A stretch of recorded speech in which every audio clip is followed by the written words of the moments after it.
Ladies and gentlemen, welcome back to patreon.com/the Derrick Lamon Experience, as well as Apple Podcasts, Spotify, YouTube, etc., etc. This is The Last Word. This is a weekly show where we just kind of spend about 15 to 20 minutes talking about a very general topic.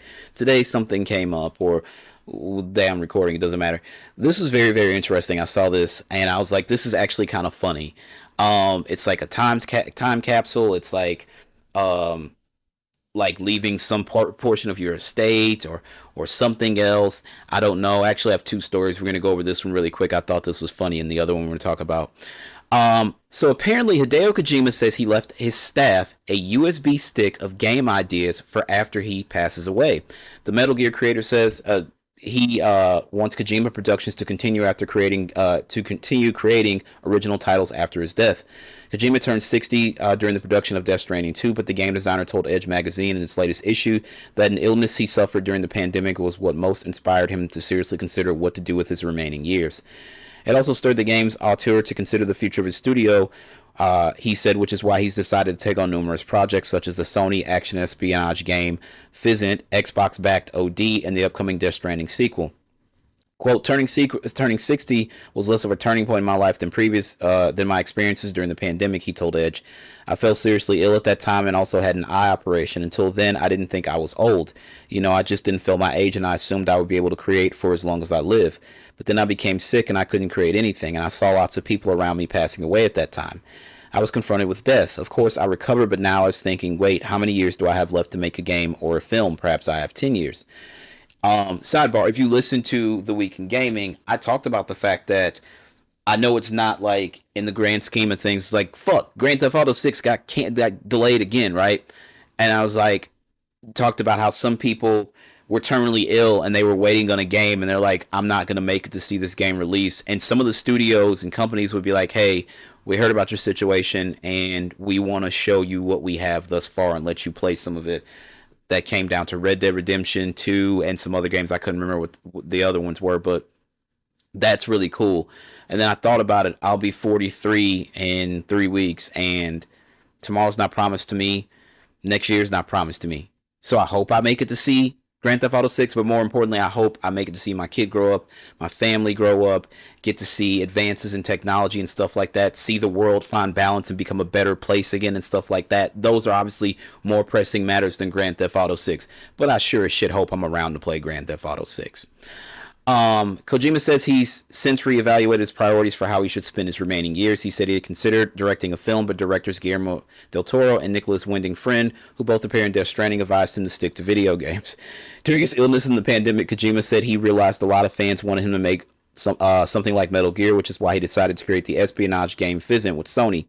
Kojima says he believes spending his remaining years creating a variety of projects will help better secure the future of Kojima Productions beyond his lifespan, which is something he is increasingly thinking about. Quote, I gave a USB stick with all my ideas on it to my personal assistant, kind of like a will, he said. Perhaps they could continue to make things after I'm gone at Kojima Productions. This is a fear for me. What happens to Kojima Productions after I'm gone? I don't want them to just manage our existing IP. The latest issue of Edge is out now, both physically and digitally, and can be purchased online. If you want this information, VGC, who I'm reading this from, recently traveled to Kojima Productions in Tokyo for an extensive Death Stranding preview and interviews with the game's development team.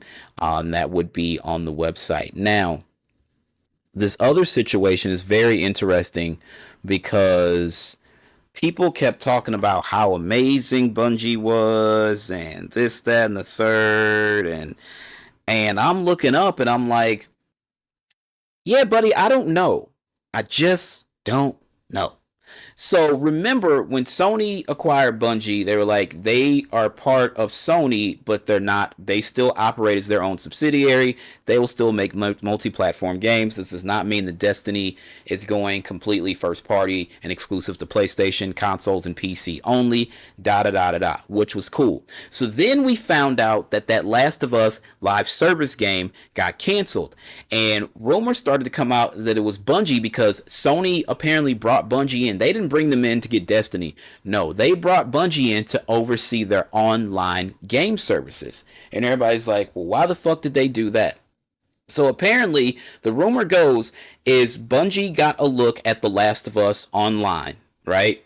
And they said it looks really good, but online infrastructure, you guys aren't going to make any money from this. And then I was like, okay, but a lot of people played factions for a long fucking time. So what was the game missing for them to say that? So then all these rumors kept coming out. It's like, well, Bungie, they can do what they want, but they've got Sony's ear. They've got PlayStation's ear. Their opinion really fucking matters. They had a target that they had to reach, and they missed that target. It was a revenue target, and they missed it. And then they're missing, their shit is going on there. Then we find out the president has this massive supercar collection, and people are missing out on paydays and stuff like that. And it's like, Bungie's a fucking disaster. Only to find out this today, and this was really fucking interesting. So this also comes from VGC. Bungie confirms that an artist's work was taken and used in Marathon without their permission. Staff member responsible no longer works at Bungie, the studio says. I saw this online. I was like, this cannot be a fucking real thing. Scottish artist Fern Hook, who posts as 4in13, I don't know, on social media, posted a series of messages on X, aka Twitter, on Thursday, accusing Bungie of taking assets from her previous work and using it in the newly released alpha for the game. Quote, the Marathon alpha released recently and its environments are covered with assets lifted from poster designs I made in 2017, Hook claimed, posting numerous comparison images. Bungie is, of course, not obligated to hire me when making a game that draws overwhelmingly from the same design language I've refined for the last decade, but clearly my work was good enough to pillage for ideas and plaster all over their game without pay or attribution. I'm looking at these posters, and yeah. Bungie has now acknowledged that Hook's claims are accurate and that the staff member responsible for the apparent plagiarism is no longer employed there. Quote, we immediately investigated a concern regarding unauthorized use of artist decals in Marathon and confirmed that a former Bungie artist included these in a texture sheet that was ultimately used in the game. A statement in the game's official Discord server reads, quote, this issue was unknown by our existing art team. We are still reviewing how this oversight occurred. We take matters like this very seriously. We have reached out to this person, because I'm not trying to read their tag, to discuss this issue and are committed to do right by the artist. As a matter of policy, we do not use the work of artists without their permission. To prevent similar issues in the future, we are conducting a thorough review of our in-game assets, specifically those done by former Bungie artists, and implementing stricter checks to document all artists' contributions. We value the creativity and dedication of all artists who contribute to our games, and we are committed to doing right by them. Thank you for bringing this to our attention. Hook also claimed that a number of Bungie artists have been following her on social media for a number of years, implying that they have been aware of her work for some time. Quote, in 10 years, I have never made a consistent income from this work, and I am tired of designers from huge companies mood boarding and parasiting my designs while I struggle to make a living, she wrote. And this happens. The little fish always gets eaten. This happens. And usually it's swept under the rug. But back in those days, there was no social media to get the word out, so you would just be fucked over. And they may cut you a bullshit little deal. You get a one-time payment, and it's like, okay, this will pay my bills for a couple months. And I may be struggling and need this money, but you're going to get away with this, and this is bullshit. We're in a new age, and they're not getting away with it. Since her initial post, however, Hook has noted that she has received a wealth of support as well as donations supporting her work, which she says helps enormously. Marathon is set for release on September 23rd on PlayStation 5, Xbox Series X, Xbox Series consoles, and PC. Bungie has confirmed that the game will be a premium product, though the studio has yet to confirm the price. This is a mistake.